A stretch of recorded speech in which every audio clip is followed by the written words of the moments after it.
Hey,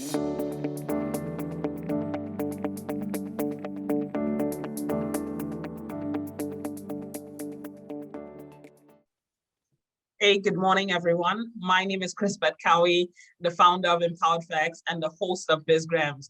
I'm super excited today to come to you to talk about life coaching. Today, we have a very special guest, Christine, and she is a life coach helping people get unstuck and move their life forward. Welcome to you this morning, Christine. How are you doing today? I'm good. Thank you so much for having me. It's my honor to be here and speak to you and everybody else on Facebook.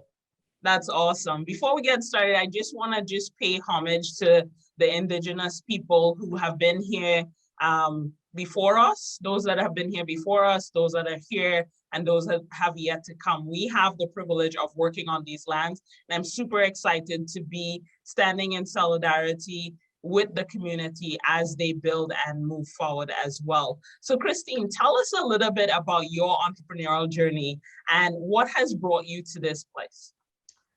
Well, it's funny enough that I've never thought about being an entrepreneur because when I was younger, I have very low self-esteem. I still kind of sometimes, but I mean, my self-esteem was so low. I wouldn't think that I will be the one who's speaking today. I wouldn't imagine that. But so through different kind of opportunities, experience, it changed me. And that journey that I've went through, I think I can share that and help others because I know there are people out there being stuck, but not knowing how to move forward. And that's terrible, terrible. So I want to share what I've learned and help others to get unstuck and can stand up and talk to people about their experience. And that's my passion. And that's why I have my coaching business now. Yeah. Hey, that's super exciting. Thank you so much for sharing that. One of the things that I will say is that when we think about ourselves, right? We think about ourselves at, 3, 6, 9, 12, 18, 20, 30, life is about evolving, stuff that once I thought I could not do. Mind you, when I was very young, I was like, I want to do it all, right? But there was still that intimidation and fear to say, oh my goodness, but I can't. I think as I grew older, what the media was putting out, what I was hearing from peers or just society in general was this kind of like lid, you cannot do these things. But coming to the understanding that I can, my message to others as they are moving through this life, learning the lessons and realizing that you can do and accomplish the things ahead of them. So my question to you, Christine, in terms of helping people with that transition. So they're stuck, moving to a place of unstuck and transformation and growth. What are some of the tips or recommendation and processes that you share with your clients to help them? I think first thing I want to help them to understand, they create the fear, Once you get over with the fear, if your courage is stronger than your self-doubt, then you can go and move forward. Don't want to talk about action plan or goal, just have to overcome the fear, knowing you have control of that. Nobody can give you that kind of fear, right? You have control of that feeling in you. Not saying that you should not be afraid of. Fear is good because that helps motivate us, right? And I remember I have a mentor. His name is Evan Pagan. Yes, he is a very famous for different kind of thing. But anyways, it kind of got me into it. Is he talked about butterfly. To become a butterfly, you have to transform. And every step is scary because you're letting go your identity, right? You're moving into a place that you don't know what it is like. You don't know, are you going to be comfortable? But if you don't go through those steps, you'll never turn into a butterfly. So for me, understanding that is my transformation, as well as that's my clients going through, I can feel the uncertainty, the fear, the doubt, or even they wanted to stay at the cocoon stage because they're not sure if they're ready to transform. And that's a very, very profound analogy for me to remember. That's what I'm going through as well as I'm growing, as well as my clients, how they're feeling when they wanted to get unstuck and they're moving into a state that they might not know if that is safe for them. So knowing that if you want to achieve certain thing, you have to go through that transformation, and takes a lot of courage. And if your courage is stronger than your doubt, just keep moving. And again, I think I talked about it before the interview, is like life is experiment. We can never for sure that everything is going to work.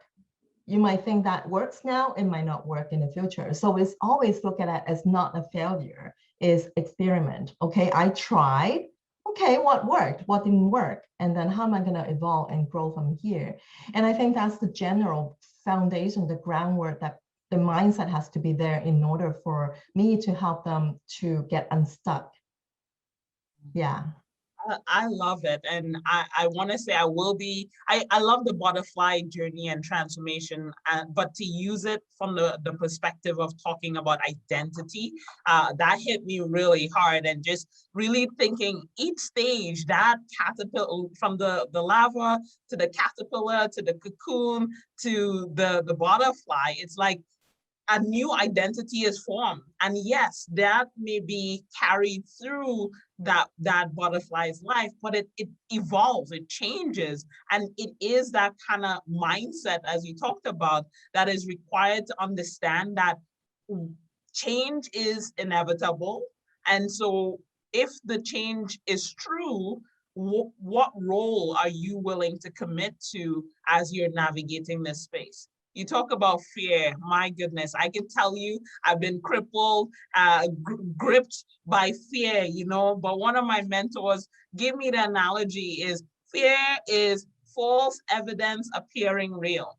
I like that. And yes, there are times where it might be, the bugs are all getting together and that freaks you out and all of those things, but you still can overcome that. So it might be, yes, the bugs touching each other, you feel it cold, like understand that one can overcome their fear, and really understanding that most times our fear is so fabricated. I love what you talked about, deconstructing that fear, removing that image or mindset or state of, I cannot because of, but shifting it to I can because of, just the language that we use around our mindset to help overcome. And I love that, it's really laying the foundation for a common language or understanding as people are growing and moving through this your coaching process with you. One of the things we hear a lot about is, stress and anxiety. How is that different? Fear oftentimes bring on the stress and the anxiety. What are some of the tips or recommendations that you have for folks that are experiencing such things? Well, we cannot live without fear, because fear will help us grow, right? So it's just a matter of, is this fear is going to inhibit you from moving forward and getting stuck? So for stress is, we all need stress too, just like as much as we need the fear and challenge, because we cannot live in a world too comfortable. If it's so comfortable, you don't have stress, you're just going to be there, right? You're just going to stay in that state. In order for you to grow, you need to accept those challenges. And the stress is good, because like athletes, right? When they're going on a race, there's a lot of stress in them, but without that stress, they're not going to perform the best they wanted to. Right? So we have to recognize those are the good stress. And one of the best stress is, I don't know if people agree with me, I always say that is, you have control of them. You have control of how you interpret the world in front of you, around you. So it depends on, are you going to let go of things that you have no control of, right? So first thing is, List them out. What are you afraid of? What are you like? What is stopping you from moving forward? What are the challenges? And cross out those ones that you have no control of. That's already a load off from your shoulder. And see how many are left. Okay, we go from there first. And if there's some items that is still in your control, those are the things you might want to work on and see you prioritize and which one you want to go first. And that will really set the clear picture in your head. You're not overwhelmed. Usually it's not the task that is causing you stress, it's not knowing where to go, where to start, how to do it. Those are the stress.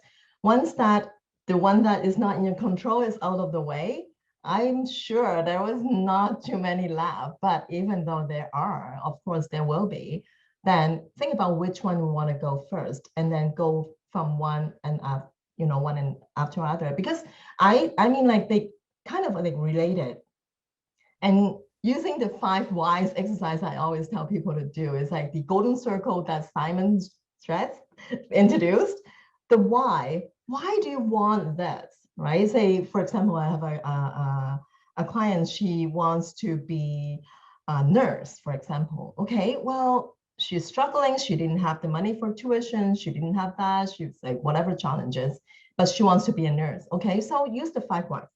Why do you want to be a nurse, right? What does being a nurse give you? And all those questions, and get into the real reason of being a nurse. It could be because you want to help people, but does it mean that you have to be a nurse, right? So let them reflect on the real reason of that goal can help them.